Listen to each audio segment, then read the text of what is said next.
The scent of bleach and lemon was a kind of prayer. Imani worked the soft cloth in small, overlapping circles, erasing a faint, rust-colored spatter from the white marble floor. It was almost invisible, nestled in the gray veining near the leg of a heavy oak table, a ghost of a mistake no one else would ever see. But she had seen it. And in this house, seeing was a liability. Cleaning it was survival. The mansion was a fortress of silence, a place where air itself seemed to hold its breath. Sunlight, sliced thin by the shoji screens in the west wing, never quite managed to warm the polished, dark wood. As the head housekeeper, Imani was the curator of this silence, the conductor of an invisible orchestra of dust motes and shadows. Her work was precise, meticulous, and unnoticed, which was exactly the point. To be noticed by the master of this house, Kenji Tanaka, was to be measured. To be measured was to be judged. And judgment in his world was often final. She had been working here for a year, a quiet arrangement to settle a debt that was not her own. Her life was a series of carefully managed compartments, the long, silent hours inside these walls, and the few precious hours she stole for herself when the city outside finally fell into a restless sleep. That was when she made the mistake of looking up. He stood in the doorway of the dining hall, a silhouette against the dim light of the corridor. He moved like the room owed him space, his presence sucking the oxygen from the air. She hadn't heard him approach. No one ever did. He wasn't wearing one of his usual Tom Ford suits, the ones that seemed molded to his frame like a second skin of razor-sharp authority. Instead, he wore simple black trousers and a soft, dark sweater, but the casual attire did nothing to soften him. It only made him seem more predatory, less constrained. Her gaze snagged on his hands. They were resting at his sides, perfectly still, but they were the most expressive part of him. Long-fingered, elegant, with the dark, intricate lines of a tattoo peeking from beneath the cuff of his sweater at the wrist, a dragon's tail, coiling with menace. She had seen those hands sign documents that leveled businesses and gestured dismissively at men twice his size, causing them to shrink. He said nothing. He simply watched her on her hands and knees, a servant tending to the immaculate perfection of his world. She felt his eyes on her, a physical weight on her shoulders, and forced herself to return to her task. The cloth moved over the marble. Circle. Overlap. Breathe. She told herself it was just another Tuesday. But the quality of the silence had changed. It was no longer empty. It was occupied. After a moment that stretched into an eternity, he spoke. His voice was low, a gravelly timbre that seemed to vibrate in the floorboards. The household staff retires at 10. It wasn't a question. It was a statement of fact, an observation of a rule being broken. Her rule. Imani rose slowly, gracefully, folding the damp cloth into a neat square in her palm. She did not look at him directly, instead fixing her gaze on a point just past his shoulder. "There was a spill, sir. I didn't want it to set." He took a step into the room. The faint scent of his cologne, cedar and something clean, like cold rain, reached her. "It is after midnight, Imani." He said her name differently than anyone else did. Not with the soft, lilting cadence her mother used, or the brisk efficiency of his lieutenants. He said it like an assessment, a territory being mapped. "I am aware of the time," she replied, her voice even. This was new. In her year here, their interactions had been minimal, fleeting. A quiet nod in a hallway. A murmured, "Thank you, sir," as she placed his tea. This direct, sustained attention felt like standing at the edge of a cliff. "This is the third night this week you have been awake at this hour," he stated. The observation was chilling in its precision. He noticed everything. The thought sent a cold dread trickling down her spine. He wasn't just observing her cleaning. He was observing her.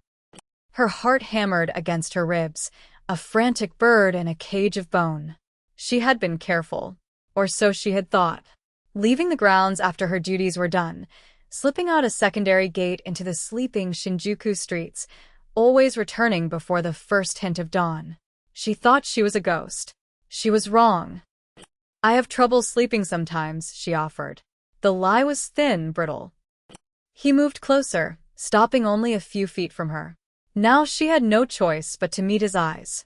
They were dark, almost black, and held a stillness that was more intimidating than any overt threat. They saw too much.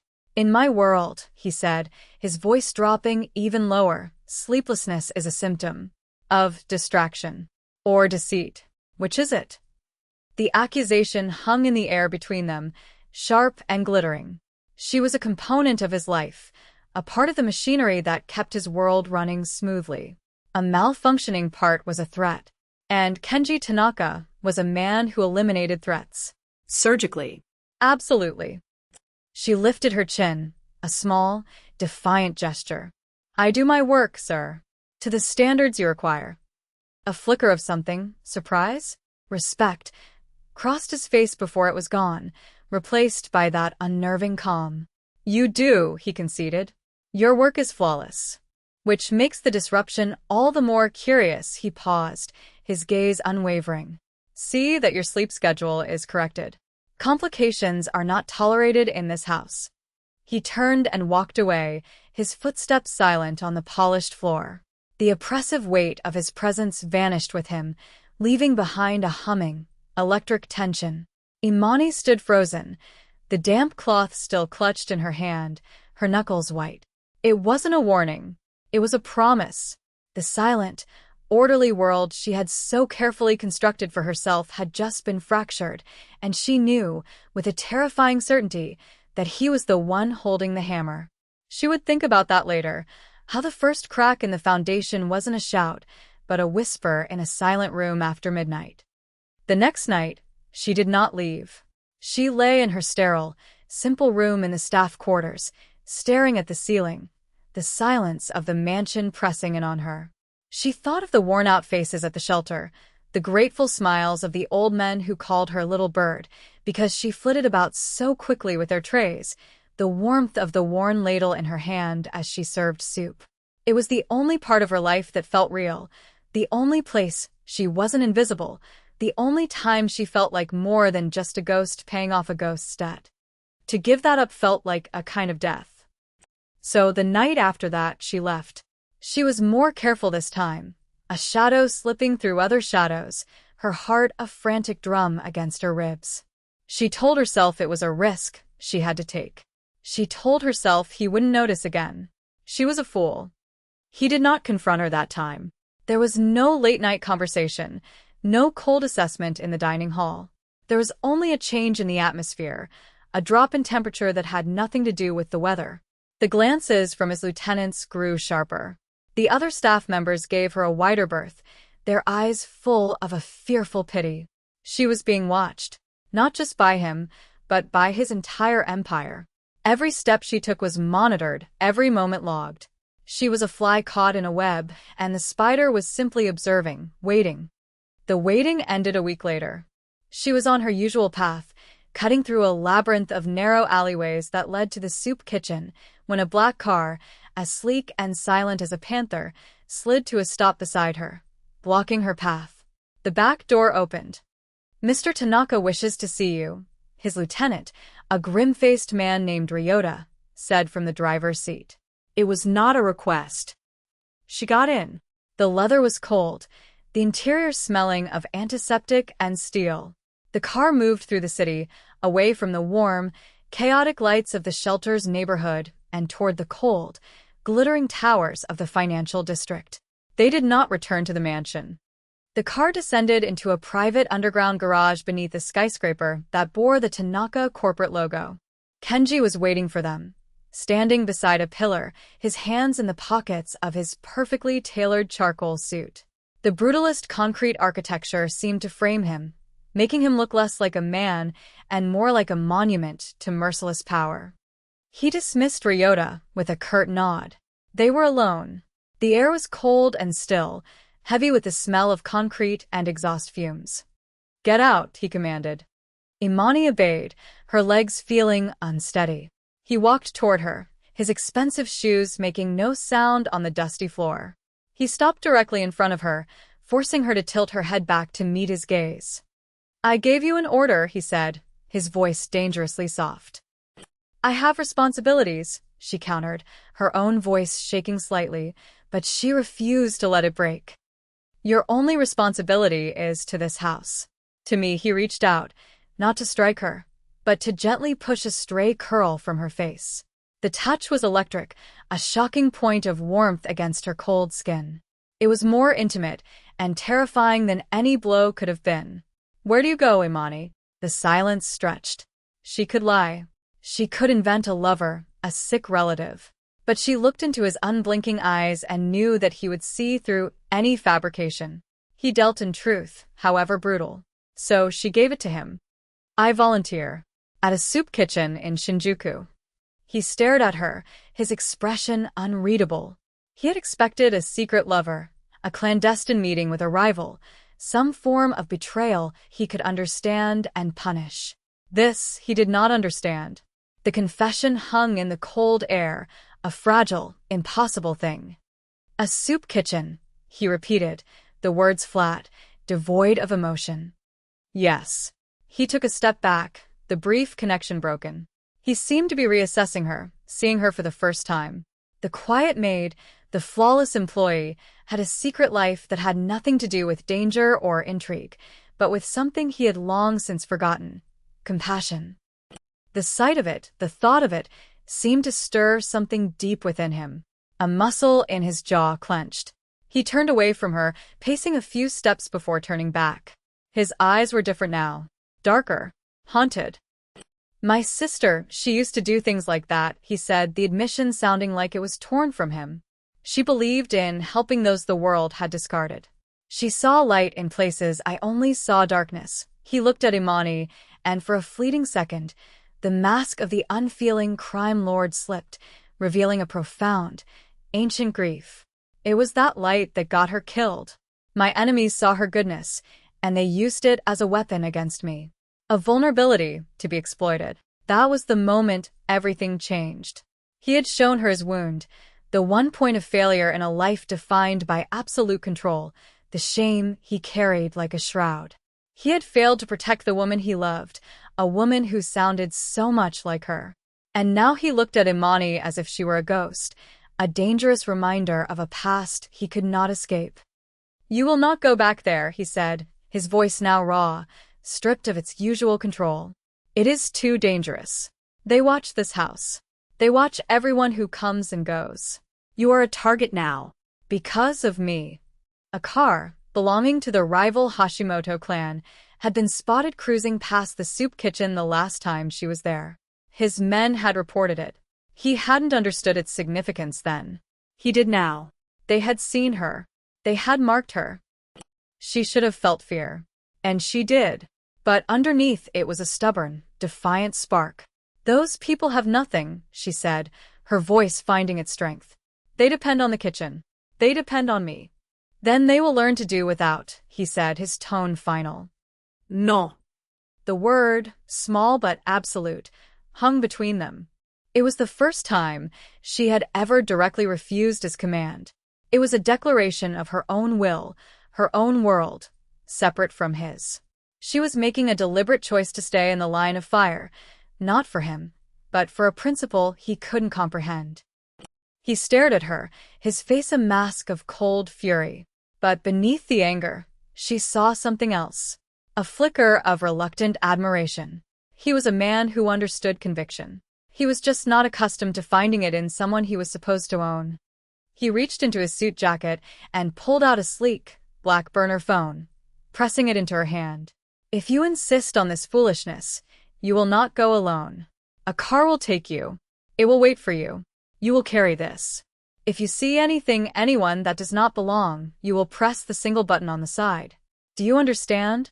She looked down at the phone in her hand, then back up at him. It wasn't permission. It was a leash. A gilded cage on wheels. But it was also something else. A concession. A crack in his absolute authority. She nodded. I understand. Good, he said, his composure returning. Because if anything happens to you, I will burn that neighborhood to the ground. The threat was not aimed at her. It was a promise to the shadows that watched them both. The war between them was tested, and in the tense quiet of that concrete garage, they had reached a fragile, dangerous truce. He thought he was protecting a liability. What he did not know yet was that he was arming an ally.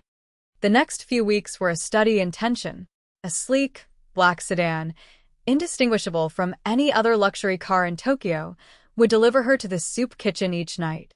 Two of Tanaka's men, silent and imposing in dark suits, would post themselves at either end of the street, visible enough to be a deterrent, discreet enough not to frighten the kitchen's patrons. Imani worked, her hands busy, but her senses on high alert. The burner phone felt like a block of ice in her pocket. The patrons noticed the change. The whispers followed her. They knew who those men were. They knew what kind of power they represented. Some were afraid. Others looked at her with a new kind of respect, a quiet awe. She was protected. She was claimed. One evening, as she was wiping down the long metal counter after the last meal had been served, the kitchen's owner, an elderly woman named Mrs. Sato, touched her arm. Her eyes were kind but shrewd. "That man," she said, nodding toward the street. "The one who watches from the car sometimes. The one all the others are afraid of." Imani's blood ran cold. Tanaka. He had been coming himself, sitting in the back of one of the cars, watching from the shadows. She had felt his eyes on her, a familiar weight, but had dismissed it as paranoia. "He is a dangerous man, child," Mrs. Sato said softly. "He is my employer," Imani replied, her voice tight. "He looks at you," the old woman continued, ignoring the lie, "like a man starving, and you are the only food in the world." The words unsettled Imani more than any threat could have. She told herself it was survival instinct, this strange new awareness of him. She noticed the way he held his teacup, the precise, economical way he moved, the faint scent of cedar that clung to his clothes. She caught herself watching him during her duties in the mansion, tracking his movements through the quiet halls. And sometimes, she would look up and find his dark eyes already on her. Neither of them ever acknowledged it. The silence between them was not empty. It was charged with everything they refused to say. The enemy made their move on a Tuesday. It wasn't loud or violent. It was insidious. A health inspector arrived, clipboard in hand, and found a dozen fabricated violations. The next day, a notice of condemnation was pasted on the door. The soup kitchen was being shut down. It was a clean, bureaucratic assassination, a show of the Hashimoto clan's reach. They didn't need guns to hurt him, they just had to take away the one thing she cared about. They were targeting her to get to him. Imani stood before the locked doors, the condemnation notice flapping in the wind, and felt a white-hot rage she had never known before. They had not just attacked her. They had attacked Mrs. Sato, the old men, the single mothers, the children who relied on this place. She didn't use the burner phone. She took a taxi straight to a restaurant in Ginza she knew he frequented for meetings. She walked past the stunned hostess and the guards who made to stop her, her eyes fixed on the private room at the back. She slid the door open without knocking. Tanaka was there, seated with 3 of his lieutenants. They were looking at a map of the city's shipping ports. Every man in the room froze. An outsider, a woman, a servant, had just breached the inner sanctum. "They shut it down," she said, her voice trembling with fury. "The Hashimoto clan. They shut down the kitchen." Tanaka looked at her, his face impassive. But she saw the flicker in his eyes. He stood up. "Leave us," he commanded his men. They vanished without a word. He walked to her, taking the notice from her clenched fist. He read it, his expression hardening into something cold and lethal. "This was not your fight," she said, the words spilling out. "I brought this on them. I have to fix it." "There is no fixing this with paperwork," he said, his voice flat. "You don't understand the way this world works." "Then make me understand," she challenged. "I'm not a child. I'm not your sister. Stop treating me like I'm made of glass." His control snapped.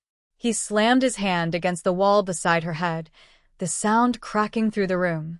He leaned in, his body caging hers, his face inches from her own.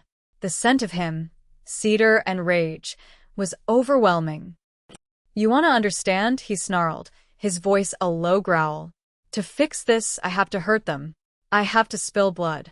I have to burn one of their warehouses, cripple one of their businesses, put one of their men in the hospital. That is the only language they understand. Is that what you want? To have that on your conscience? She should have been terrified. Instead, she met his furious gaze, without flinching. What I want, she said, her voice low and steady, is for them to pay for what they did. To Mrs. Sato. To those people. That was it. The moment she crossed a line, she could not uncross. She was no longer an innocent bystander. She was asking for vengeance, using his power, his violence as her own. She had done something morally gray, and a part of her did not care. He stared at her, the fury in his eyes slowly receding, replaced by a dawning, dangerous realization. He had tried to keep her separate from his world, a fragile thing to be protected. But she was not fragile. She was walking into the darkness willingly. He slowly lowered his hand from the wall. His fingers brushed against her cheek, his touch surprisingly gentle. You should have run, he whispered, the words raw with a feeling he could not name. When you first had the chance. I know, she breathed, her eyes locked on his. She was falling, and she knew it, not into love, but into something far more complicated and binding. Your presence in my life, he said, his voice rough with emotion, is a complication I did not plan for. A weakness, he paused, his thumb tracing the line of her jaw. And yet, I will not let you go. It was not a declaration of love. It was a confession of something more dangerous and honest. It was a claim. And in the silent, charged atmosphere of that room, she did not resist it. She leaned into his touch, sealing her fate with a silent acceptance that was as binding as any oath. The retaliation was swift and brutal. A fire, ruled an accident, consumed a Hashimoto-owned warehouse down at the docks. Their top enforcer suffered a fall that left him with 2 broken legs. The message was clear. The line had been crossed.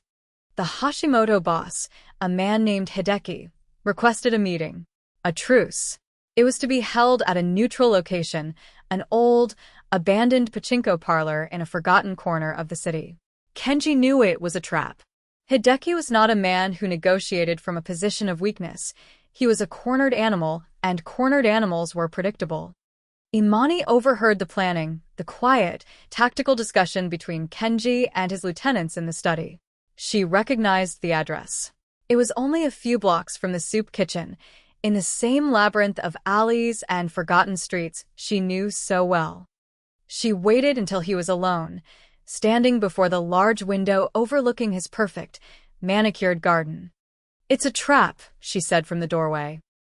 He didn't turn. I am aware. That area, she said, stepping into the room. The old parlor. Behind it, there are service tunnels. For the steam pipes. They run under the whole block.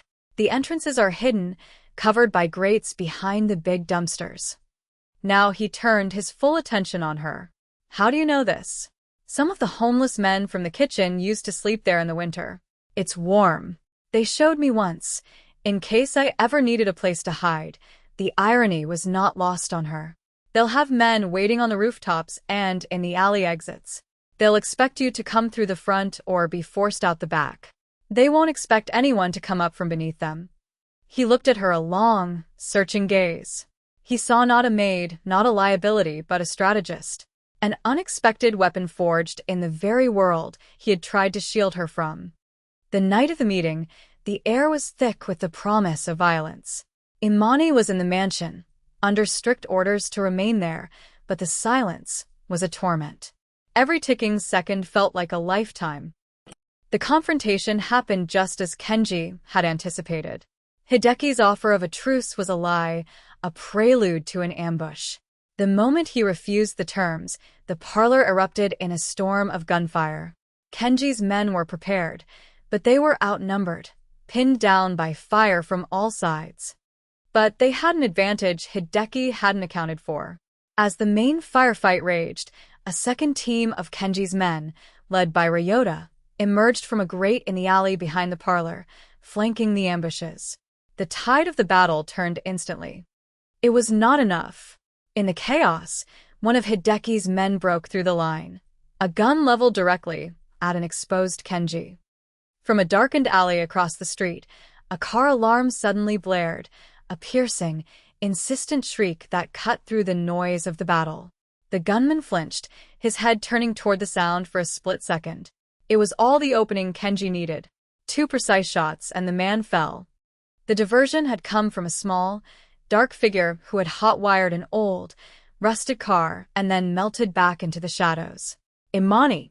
She had disobeyed him, followed him, and in her quiet, decisive way, she had saved his life. She had not used a weapon. She had used her mind, her knowledge. She had balanced the scales. When the violence was over, when the air was thick with the smell of cordite and blood, he found her waiting in the alley where she had told him the tunnels were. She was leaning against the cold brick wall, her face pale in the moonlight, but her eyes were steady. He walked toward her, his suit stained, a cut bleeding freely above his eye. He did not look angry. He looked undone. The cold, impenetrable mask of the Yakuza boss was gone, replaced by the raw, unguarded face of a man who had almost lost everything. He stopped in front of her, reaching out to cup her face in his hands, his thumbs gently wiping away the grime from her cheeks. He searched her face, his dark eyes filled with a terrifying, beautiful intensity. He did not say, "Thank you." He did not say, "I love you." He said something far more meaningful. "You belong by my side, not behind me." It was an abdication and a coronation all in one. He was no longer her employer. She was no longer his maid. She was his partner, his equal. The acknowledgement settled in the space between them, a truth more powerful than any vow. The cost of their victory was high. The soup kitchen could never be reopened. It was too tainted by the violence of their world. Mrs. Sato was given a generous, anonymous donation and retired to the countryside. The community Imani had fought so hard to protect was now a place she could never return to. The price of staying with him was the ghost of her former life. They stood on the balcony of his penthouse, the glittering, indifferent lights of Tokyo sprawling beneath them like a conquered empire. The night air was cool, and he draped his heavy, tailored coat over her shoulders. The fabric smelled of ozone, cedar, and the faint, metallic scent of the night's battle. She did not flinch from it. She leaned back against the solid warmth of his chest, accepting the weight of the coat, the weight of his world. It was not a surrender. It was a choice. A throne of shadows, built for two, and she was finally ready to take her seat.